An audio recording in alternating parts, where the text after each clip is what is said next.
सस्ती है तो ये इतनी महंगी क्यों है? First of all the magnet, it's a big magnet. MRI आपने सुना होगा 1.5 टेस्ला 3 टेस्ला, ये डेफिनेटली सुना होगा।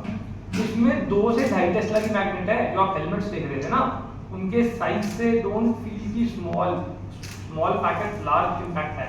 तो वो छोटा सा मैग्नेट रफली 2 से 2.5 टेस्ला की स्ट्रेंथ में है। जिस तरह एमआरआई मतलब किसी का होते देखा हो या करवाया हो, तो एमआरआई का एक इरिटेटिंग चीज है जिसे साइंस अब तक रिमूव नहीं कर पाई है, आवाज टक टक टक टक टक टक जोर से होता है।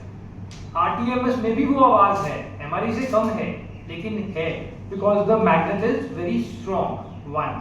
तो वो चुंबकीय थेरेपी और इसमें ये फर्क है कि उनके पास जो मैग्नेट होते हैं they are fictitious. This works basically क्या होता है कि एक इलेक्ट्रोमैग्नेटिक करंट को आपके दिमाग के अंदर पुश किया जाता है। तो आप अज्यूम कीजिए, ये मैं बात करता हूँ क्या मामला है। इसके ऊपर ना जैसे आइसक्रीम का कोन नहीं होता, जिससे वो आइसक्रीम खाते हैं, सॉफ्टी खाते हैं, उसको आप उल्टा कर लीजिए, ऊपर गोला और अंदर कोन। जो मैग्नेटिक फील्ड अंदर जाता है ना, वो अंदर जाके स्प्रेड कर जाता है। ये डिसएडवांटेज होता है, इसलिए मेरे उसे कंट्रोल करना पड़ता है। और प्रॉब्लम क्या है कि मैग्नेट जो अभी सर ने बताया deep TMS versus RTMS, Fortis Molly second institute है दिल्ली के बाहर जिसके पास ये मशीन अवेलेबल है, डीप टीएमएस। डीप टीएमएस की पेनिट्रेशन रफली 5 to 7 सेंटीमीटर है।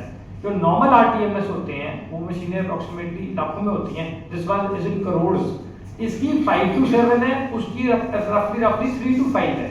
अब आप पूछेंगे कि 3-4 सेंटीमीटर में क्या फर्क पड़ जाता है? जो हेलमेट है वो सिर के ऊपर लगता है।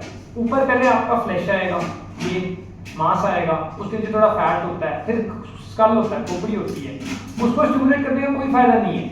उसके नीचे थोड़ा ब्रेन का पानी होता है, उसको भी स्टिमुलेट करने का फायदा नहीं है। उसके नीचे ब्रेन होता है, हमें ब्रेन को स्टिमुलेट करना है। तो deep TMS is the only modality. This is basically जितनी भी टेक्नोलॉजी है यूएस इजरायली कॉम्बिनेशन, और किसी कंट्री के पास है ही नहीं।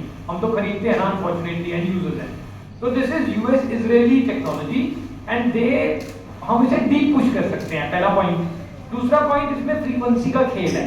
अगर मैं इसको 10 फ्रीक्वेंसी से ऊपर स्टिमुलेट करूंगा तो मैं उस एरिया को स्टिमुलेट कर सकता हूं, और एमआरआई स्टडीज में देखा गया उस एरिया की ब्लड सप्लाई बढ़ जाती है। अगर मैं 1 हर्ट्ज से कम करूंगा तो मैं उसका स्टिमुलेशन कम कर सकता हूं, इनहिबिट कर सकता हूं, और उससे उसको मैं ब्लड फ्लो को कम कर सकता हूं। अब साइकेट्रिक इंडिकेशन में क्या होता है, मतलब I don't do psychiatry, sir ने बताया, तो उसमें आपको मींस अगर पेशेंट बहुत अग्रेसिव है तो एक न्यूक्लियस अकम्बल वगैरह स्ट्रक्चर्स होते हैं जिनको आप दबा सकते हो non invasive. Please, that is the beauty of the thing. Helmet banana 20 minute, that's it. Patient को सिर्फ 20 मिनट हेलमेट पहनाना है। वो इरिटेटिंग सी आवाज आती है, अनफॉर्चुनेटली अभी तक साइंस उसका कुछ नहीं कर पाई है। उसके अलावा कोई मेजर साइड इफेक्ट नहीं है, और हम कंट्रोल कर सकते हैं। न्यूरोलॉजी में जो मैं आपको बताना चाहता हूँ, जो मेरा यहाँ का विषय है, ये आपने देखा होगा, कोई लेफ्ट हैंडेड हमें है कोई के नहीं है, कोई लेफ्ट हैंडेड जेंटलमैन जो चलो लेफ्टीज के साथ पहले बहुत नाइंसाफी होती थी, होपफुली साइंस को नहीं करनी चाहिए। लेफ्टीज को कभी भी राइट हैंडेड नहीं बनाना चाहिए। स्कूलों में अभी भी अब तो नहीं बोलते, और पेरेंट्स बोलते हैं कि राइट लेफ्ट वाले को राइट बनाओ। ऐसा आपके साथ हुआ नहीं हुआ था? नॉलेज अब थोड़ा थोड़ा हो गया और सेक्टर में, पहले में लेफ्ट नॉलेज। तो अभी